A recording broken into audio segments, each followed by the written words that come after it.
Good morning, everyone. Chemistry of vitamin D.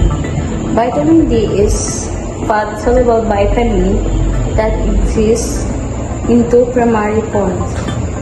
Number 1, vitamin D.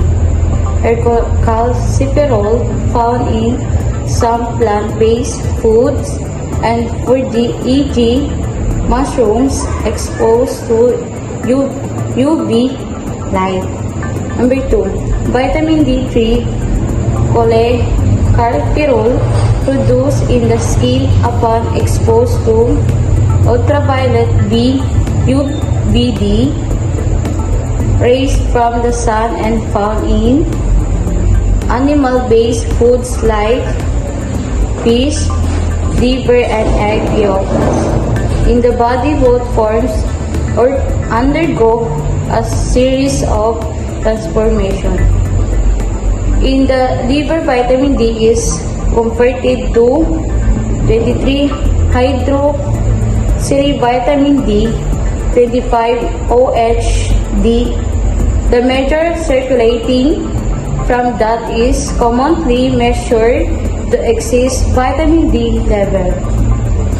In the kidneys, it is further converted into 1,250 hydroxyde vitamin D, calciferol, the active form which regulates calcium and phosphate metabolism.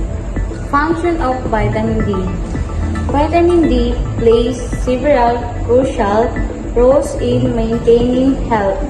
Number 1, bone health.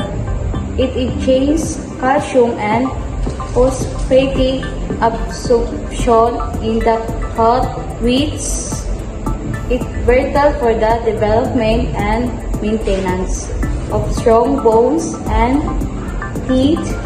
It helps in preventing conditions like rickets, hydrate, and osteomalacia aldose. Deficiency of vitamin D. Vitamin D deficiency can result in variety of health problems. Number 1, bone disorder in children. A deficiency can lead to rickets, a condition characterized by weak bones and skeletals. Deformities in adults may cause osteomalacia, softening of the bones, and contribute to osteoporosis, brittle bone. Source of vitamin D. Number 1, sunlight UVB exposures to most natural and infancy source as UVB.